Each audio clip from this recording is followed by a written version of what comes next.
As Israel is engaged in a fierce internal struggle about the judicial reform that the government is trying to promote, Palestinian terror continues to rage. The death of a border policeman yesterday and the ramming attack in Ramot last Friday have brought the toll of Israelis killed in the past 2 weeks to 11.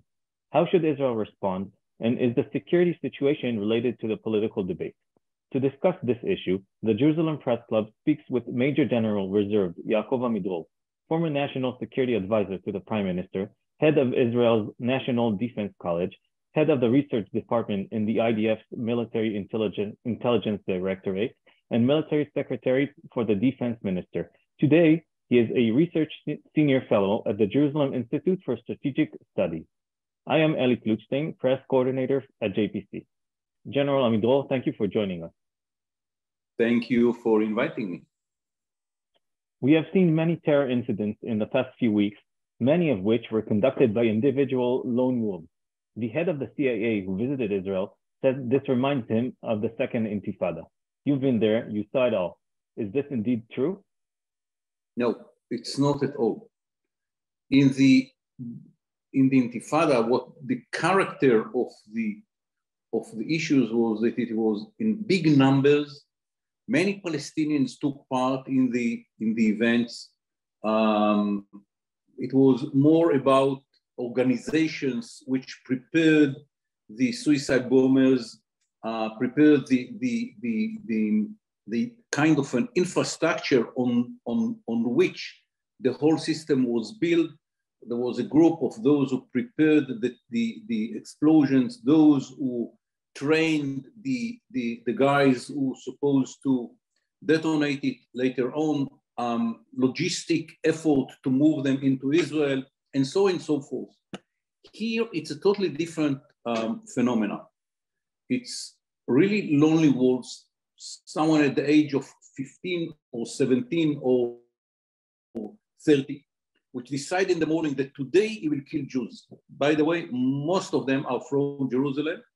And as you know, the Palestinians who are living in Jerusalem have Israeli identification cards. They have Israeli numbers on the cars, and so on and so forth. So it's very easy to move.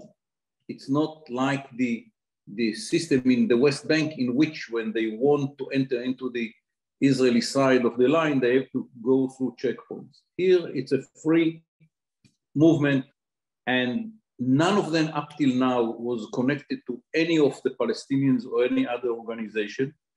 And the mass of the Palestinians is not taking part in any of these events. Of course, they are cheering, they like the results, they praise the heroes, and so on and so forth. But no one stopped walking in Israeli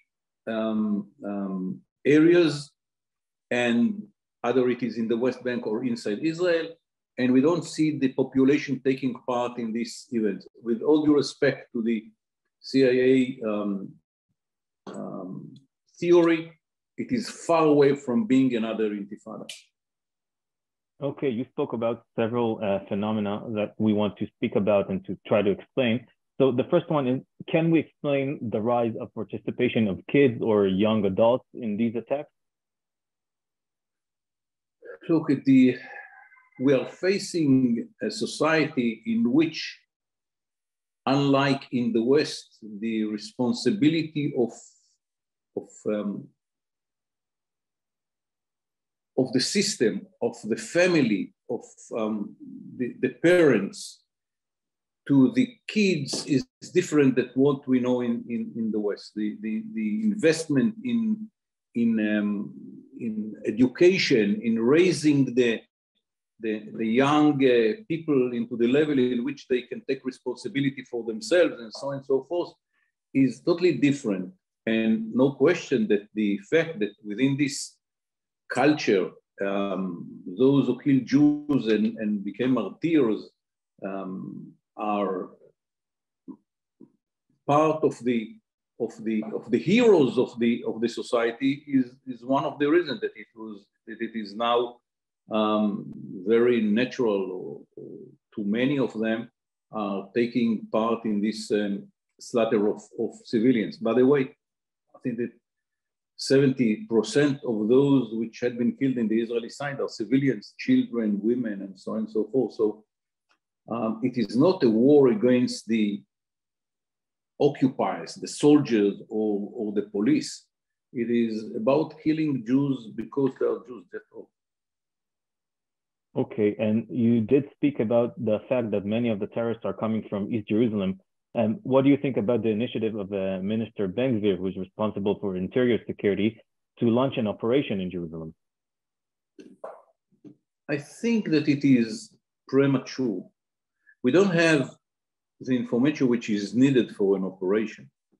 By the way, if we had information about suspected candidate for attacking Jews, within a few hours they would have been arrested by the security organization.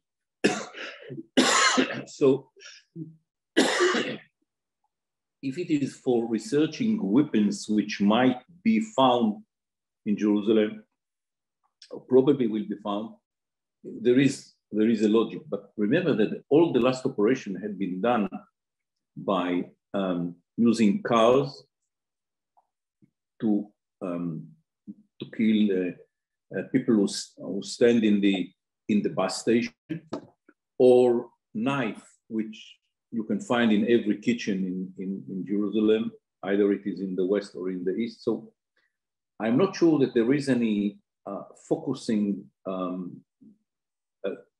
mission that can be achieved by such an operation now. Okay. As regards to Palestinian terror from the West Bank, from the greater West Bank, we've seen several incidents of terror cells which were more organized.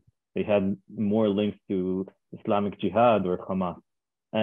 And it seems that as if the Palestinian Authority is losing control of the escalating situation, and maybe it is even encouraging the terror. How should Israel react to that phenomenon? There are two areas. One is both of them in the north of the West Bank, around a city called Jenin, and there it is clear that the Palestinian Authority lost control, and it forced Israeli decision makers, commanders on the ground, to be more active in this area. And yes, some of the operations which had been conducted by the IDF are around these places, but in the West Bank, unlike the Jerusalem, it is easier to the intelligence of the security forces, the equivalent of the FBI in Israel, which is called Shabak, to collect information because it is an occupied area. The commander is the sovereign on the place, and in these areas, the Israeli law system is more open to the needs of the intelligence to collect the information with all means, from cameras to using force and so on and so forth. It is not as easy in Jerusalem because it is an Israeli part of Israel, and the legal system in Israel is different than the occupied territories. But slowly, we will have to adapt some of the technological capabilities that we have in the West Bank into Jerusalem. But in this case, I'm very skeptic about the ability to change the situation dramatically because, as I said, it is not about organizations. It is about lonely wolves, and the collection of intelligence in this case is almost impossible. So strengthening the Palestinian Authority is not an option that could lead to less violence? No. Okay. It cannot be done in the same way that it is done in the West Bank, which is occupied territories by law. We cannot do the same in Jerusalem. We will never do. Okay, let's move on to the Gaza Strip. It was never done and probably will it will not be happening in the future. It's part of Israel, and there are more restrictions on the gathering of intelligence. Okay, but can we expect to see maybe a larger operation in Nablus or in Jenin in the recent future due to terror activity there? If will be needed. Here, the only restrictions that they have, the commander, I'm speaking about the commanders on the ground, is what information they have. If they have any information for a big operation, they will do a big operation.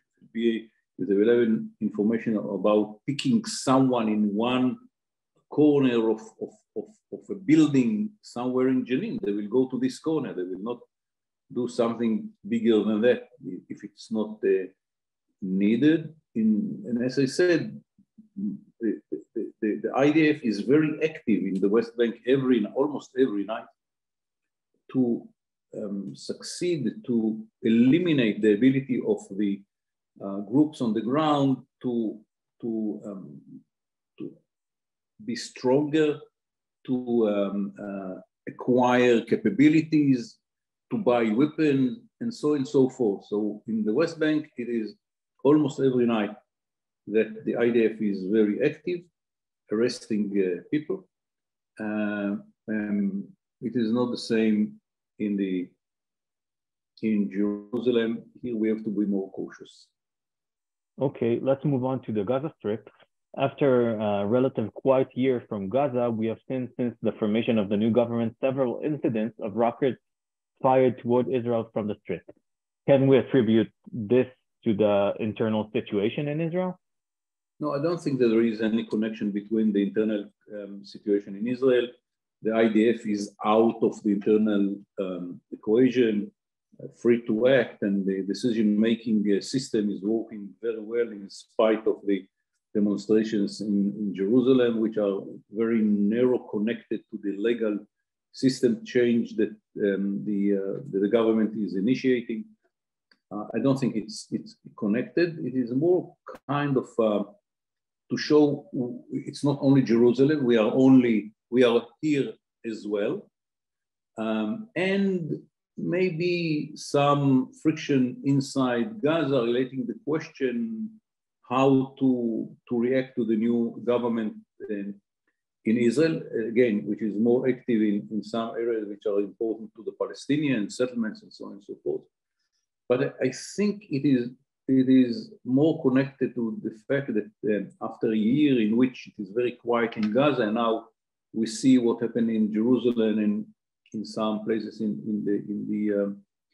the West Bank, in the territories, and some people in Gaza might think that it is their time to do something, but I think the reaction of the IDF, which bombed some very important capabilities of the Palestinians in Gaza to produce in the future weapon system, more sophisticated weapon systems, I think that the success in this reaction of the IDF led to a situation in which I believe that the quietness will be kept in the future as it was in the last year. Okay. Maybe another issue, By the way, even what had been done in the last few days or weeks is very, very minor. It's not something big. And I think the reaction of the IDF, which was very concentrated on in the facilities which the Palestinians in Gaza, Hamas, and Islamic Jihad used to produce their missiles and rockets, it was a very good reaction, which immediately make the organizations on the other side to understand that they are paying a very high price for nothing. No achievement from their point of view, and the price that they are paying is very high. Okay. You are one of the signatories on a letter by former heads of the National Security Council in which you and others called the government to talk with the opposition about the legal reforms it is promoting. You claim that this might pose a danger to Israel's security. Why is that? It is, I think, 12 out of 13 heads of the National Security Council signed this letter. calling the decision makers in both sides. We didn't say anything about the reform itself. We didn't say if it's good or bad or to be against it or for it. But we called the both sides to speak with each other instead of speaking one on each other. What we saw is very worrying because the leaders of both sides do not speak with each other. And instead of it, each side is blaming the other side for not being patriotic enough or whatever. And we thought that it is a very bad situation. They should speak with each other. Don't make a mistake. All what happened in Israel, but few people who said some words that should not be said. The demonstrations are within the limits of the democracy, and the government initiative is within the rules of democracy and the red lines of a democratic process. What was important for us, and we didn't say that any of this side is not a democratic one, that they should speak between themselves to reach an agreement about the framework of the reform. Yes, but can you explain what does this have to do with security? Of course, but at the end, Israel is under pressure. We will have to face wars. We have the Iranian challenge in front of us. We don't have an agreement with the Palestinians, which are killing Jews almost every day. We have many challenges, and to come to deal with these challenges on the basis of huge disagreement about the tools that should be used within the democracy system, it's very bad. Under pressure, you need a society which is much more united, and very important to agree about the framework, the rules, and the tools, even if you know that you will not convince that you are right in the content itself. And here we understood that some people are arguing about the legitimacy of the tools, and that was very problematic from our point of view. This is why we called both sides to speak with each other. Okay, maybe my last question is, what is your personal opinion, if you want to talk about it, about the necessity of this reform? We decided within those who signed the letter that we will not publish our personal view about the reform. And I think that was the basis for our letter, because we probably do not agree between ourselves about the need for the reform. And the president of the State of Israel, Mr. Yitzhak Herzog, published his view about the